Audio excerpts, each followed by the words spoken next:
Existem muitos mitos sobre tortura medieval, como o sarcófago revestido de espinhos. Conhecido como a Donzela de Ferro, ele apareceu em muitos filmes e inúmeras atrações de masmorras ao redor do mundo, mas é uma completa obra de ficção. No entanto, é verdade que a Idade Média viu a invenção de alguns dos tipos mais dolorosos e cruéis de tortura da história.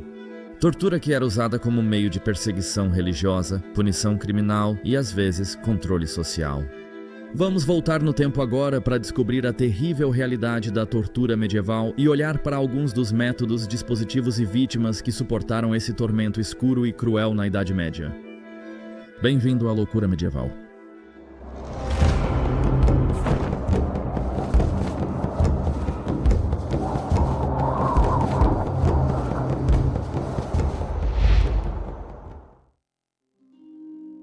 O problema com o normal.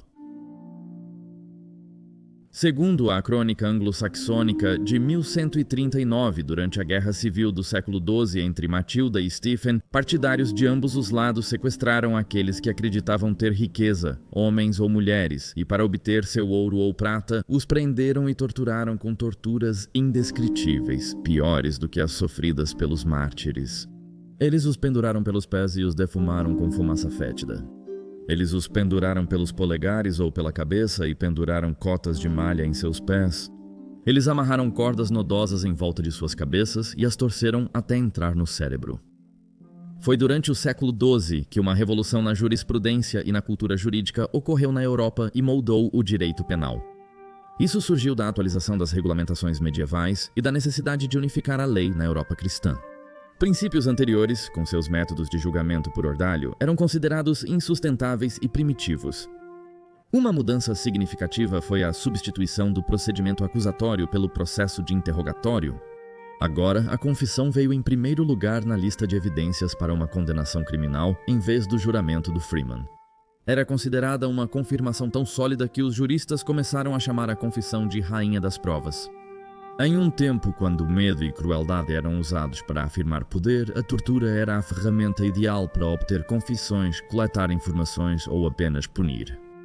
Afinal, que melhor dissuasão havia do que o horror de ser torturado por horas a fio nas mãos de um torturador sádico? Definida como causar intencionalmente dor ou sofrimento a alguém, agora a tortura se tornou prática comum na Idade Média. Inúmeras vítimas sofreram em uma variedade de locais em masmorras medievais, prisões e câmaras de inquisição. Alguns dos torturadores eram habilidosos em sua arte, sabendo exatamente até onde ir para obter informações sem matar sua vítima.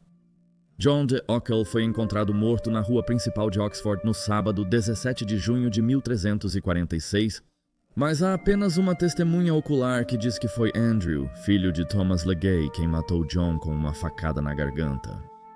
Tudo aponta para a culpa de Thomas, mas após o interrogatório, o acusado se recusa a confessar. Então o juiz ordena a tortura. Junto com o juiz, um tabelião e um médico estão presentes durante o procedimento, bem como o torturador e seu assistente. A princípio, apenas mostram a Thomas os instrumentos de tortura, na esperança de que ele fique tão aterrorizado que confessará ali mesmo. Mas e se ele não for culpado? Talvez seu acusador tenha rancor dele e apenas queira se vingar. Havia algumas pessoas que acreditavam que qualquer um sendo torturado provavelmente diria exatamente o que você queria ouvir. Em seu tratado sobre os elogios às leis da Inglaterra, o chefe de justiça sobre o rei Henrique VI e Eduardo IV da Inglaterra, Sir John Fortescue, afirmou que as informações obtidas sob tortura, e isso incluía confissões, eram inúteis, pois eram obtidas, cito, não por causa da verdade, mas apenas por causa do tormento irresistível. Ele ressaltou que sempre haveria dúvida se uma confissão fosse obtida sob tortura. Infelizmente, Fortescue era apenas uma voz preocupada em um oceano de vozes impiedosas. De qualquer forma, isso é irrelevante para os torturadores de Thomas ao arrastá-lo para o cavalete. Matando em nome de... Dois tipos populares de tortura eram o cavalete e o estrapado, também conhecido como a rainha dos tormentos. Ambos envolvem esticar o corpo humano até o ponto de ruptura. Infelizmente, durante a Idade Média, muitas das torturas mais cruéis eram infligidas por um tipo de cristão a outro cristão que acreditava ser menos cristão do que eles. Muitos desses tormentos envolviam torção dos membros ou contorção corporal, pois a igreja desencorajava derramamento de sangue. John Gerard era um padre jesuíta de 30 anos que foi preso em 1594 e torturado durante o reinado da rainha protestante Elizabeth I. Depois de ser enviado inicialmente para a prisão Clink, em Londres, para se juntar a outros católicos ingleses presos, ele acabou na Torre de Sal, na Torre de Londres. Lá ele foi mais questionado e submetido ao estrapado, pois era repetidamente suspenso por correntes pelos braços na parede da masmorra. Os torturadores de Gerard tentavam obter informações sobre outro padre, mas ele se recusou a responder suas perguntas ou nomear qualquer outro jesuíta. Gerard sobreviveu e mais tarde insistiu que nunca havia cedido. Padre Henry Garnet, líder dos jesuítas ingleses, disse mais tarde sobre Gerard, citação, "Duas vezes ele foi pendurado pelas mãos com grande crueldade por parte de outros e não menos paciência de sua parte. Os examinadores dizem que ele é extremamente obstinado e um grande amigo de Deus ou do diabo, pois dizem que não conseguem extrair uma palavra de seus lábios, exceto que em meio a seus tormentos ele fala a palavra Jesus. Recentemente, eles o levaram ao trilho onde os torturadores e examinadores estavam prontos para trabalhar. Mas quando ele entrou no local, imediatamente se ajoelhou e com uma voz alta orou a Deus para que lhe desse força e coragem para ser despedaçado antes que pudesse falar uma palavra que fosse prejudicial a qualquer pessoa ou à glória divina.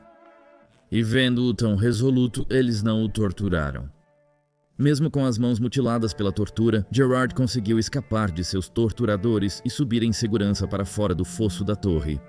Ele fugiu para a Espanha católica e morreu em Roma aos 73 anos. O padre George Beasley não teve a mesma sorte ao se deparar com Richard Topcliffe, o torturador especializado em perseguir padres. Suas sessões brutais repetidas deixaram o corpo de Beasley encolhido ao de um esqueleto. No entanto, Beasley resistiu à agonia e não pôde ser provocado a trair seus companheiros católicos. Ele foi enforcado, esquartejado e dividido em 4 partes. Nicholas Owen também foi vítima do notório Topcliffe, e ele também é famoso, mas como o principal construtor de pedágios de padres, em vez do principal executor do governo. Owen, também um padre católico, foi levado à Torre de Londres e torturado por Topcliffe. Seu corpo foi pendurado na parede com os pulsos presos por manoplas fixadas a uma manivela. Ele era um homem baixo e já tinha uma perna aleijada devido a um cavalo que caiu sobre ele e sofria de uma hérnia. Enquanto estava suspenso ali, suas entranhas começaram a inchar e quando ficou óbvio que ele não iria revelar nenhuma informação útil, Topcliffe cortou a área distendida, permitindo que as entranhas de Owen se derramassem, causando sua morte em 2 de março de 1606. Topcliffe tinha grande prazer em caçar, prender e interrogar muitos prisioneiros católicos. O simpatizante católico exilado e escritor Richard Rowlands relatava regularmente as ações de Topcliffe, afirmando que sua crueldade inumana é tão grande que ele não poupa esforços para aplicar qualquer tortura que seja. Sua tortura preferida era o estrapado, e ele era muito habilidoso em não deixar nenhuma lesão visível em suas vítimas, embora o procedimento causasse danos internos e até mesmo a morte em alguns casos. Há também evidências de que Topcliffe usava também tortura psicológica como a privação de sono. Ele se deleitava como um triunfante mestre de cerimônias ao assistir à execução de suas vítimas, saboreando seu sofrimento. Breaking Bad. De acordo com o autor Edward Peters, que escreveu o livro Tortura em 1996, quase 600 mil pessoas foram torturadas entre os séculos XI e XV, e a variedade de instrumentos e métodos utilizados era tanto variada quanto abundante. De simples chicotes e correntes aos aparelhos mais sofisticados projetados para mutilar, esmagar, apertar e esticar, como a cadeira de ferro, a roda, o rasgador de seios, o divisor de joelhos, a bota de ferro e os parafusos de polegar. Um dos dispositivos de tortura mais comuns era o potro, uma estrutura de madeira onde os pulsos e tornozelos da vítima eram amarrados. Rolos em ambas as extremidades do potro eram girados de forma que o corpo da vítima era gradualmente esticado, causando o rasgamento de músculos e ligamentos e a deslocação das articulações.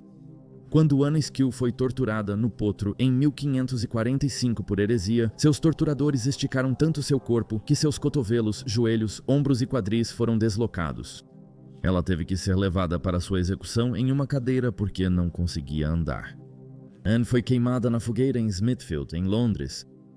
Embora inicialmente o cavalete fosse um instrumento de tortura rudimentar, com o passar do tempo ele evoluiu e mais elementos foram adicionados. Picos poderiam ser colocados na cama do quadro, com suportes para a cabeça e pés visando maior controle. O estrapado ou enforcamento reverso também causava deslocamento e o rasgamento de músculos e ligamentos na parte superior do corpo, pois as mãos da vítima eram primeiro amarradas atrás das costas e então eram içadas no ar por uma corda presa aos pulsos. Devido à simplicidade da tortura, outros métodos poderiam ser usados em conjunto com o estrapado, como pesos adicionados aos pés para dor e pressão extras. Ou a vítima poderia ser içada alto e então subitamente solta, mas parada pouco antes de atingir o chão. Assim, o corpo sofreria um solavanco doloroso, podendo experimentar o rasgamento de órgãos internos ou fraturas ósseas.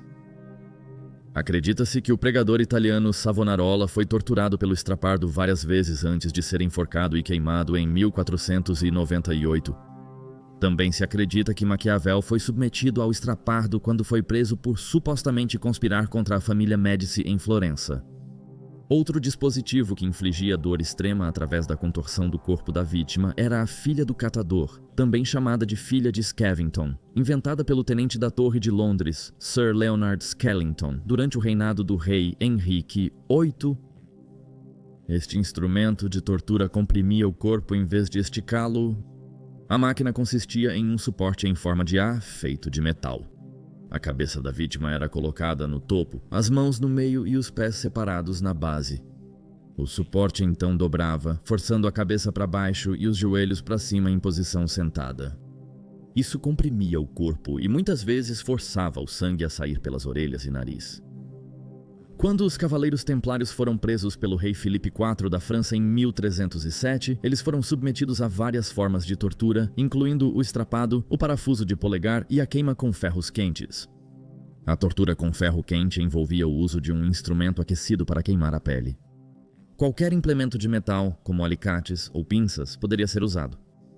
Água fervente ou líquido derretido também poderiam ser usados, forçando a vítima a mergulhar seus membros neles. A tortura que ocorreu na Europa medieval é um capítulo perturbador e feio da história. O uso de métodos brutais e dispositivos era generalizado e exercido em nome da religião, justiça e punição.